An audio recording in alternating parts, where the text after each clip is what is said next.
Kung sa x-ray niya, may nakitang 3 cm haziness sa kanyang baga. June 8, 2023, nagulat ako nung makina, naging 6.3 cm.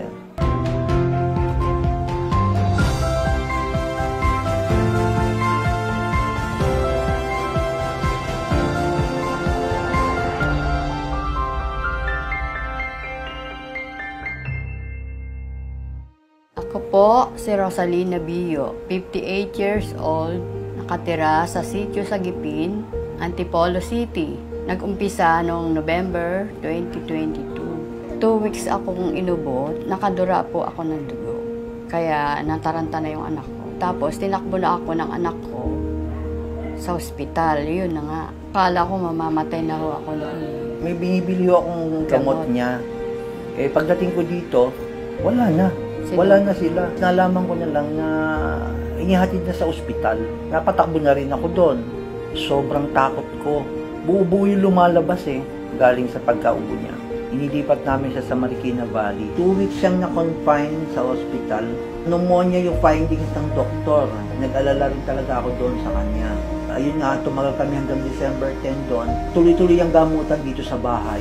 May, nagpa-check kami sa doktor. Gusto namin malaman kung ititigil na yung gamot. Ang request ni Dr. Magracia para malaman kung ano na yung naging sitwasyon, magpa-x-ray. Nung x-ray niya, nakita na doon sa x-ray niya, may nakitang 3 cm haziness sa kanyang baga. Kaya para matya kung ano yung nakita doon, nag-request na rin si Dr. Magracia ng CT scan para makita kung ano yun. Nag-CT scan kami, June 8, 2023. Nagulat ako nung makita ko yung 3cm na nakita na unang result. Lumaki na, naging 6.3 cm. Sobra kaming nalungkot nung pagkakataon na yon. Ako bilang asawa niya, ayokong ipakita na masyado akong apektado. Idago ko yon hanggang sa ayun, naghanap kami ng lahat ng paraan hanggang sa may naikwento yung kanyang kapatid na tungkol nga sa Salveyo. Sabi ko, wala namang masamang subukan. Sige, subukan natin. Tapos nag-take siya noon, nagsimula siyang mag-take noon ng August. 3 times a day, tapos 3 scope sa isang baso. Umaga, tanghali, gabi. Pinaka-vitamins ko na yun. Pagkatapos noon, nagkaroon kami ng CT scan schedule sa Apex noong August 1. Nagulat ako sa result.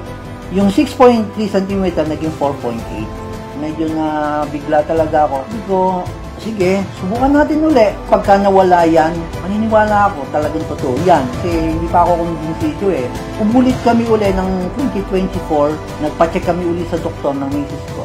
Ang request namin talaga, CT scan, gusto ko talaga makita kung ano na nangyayari sa loob. Sabi ng doktor, x-ray na lang muna. Kapag kami nakita sa x-ray, isi-CT scan. Pumayag kami.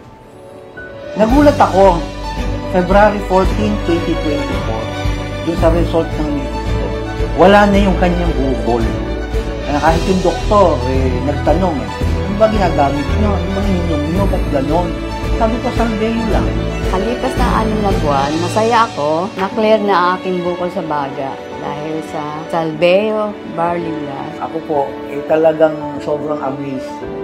Parang yung challenge ko na sabi ko, pag nawala yan, maniniwala ko, nangyari na nga, talagang nawala. Pati mga anak mo, masaya, lahat tayo masaya. Para tayong tumama sa loto nun. Kasi hindi tayo gagastos, hindi ka na ma-ooperahan. Talagang sobrang naniniwala ako. Pati ako, minimum na rin. Payat na payat po ako noon. Mahina ang katawan ko nung hindi ako minimum.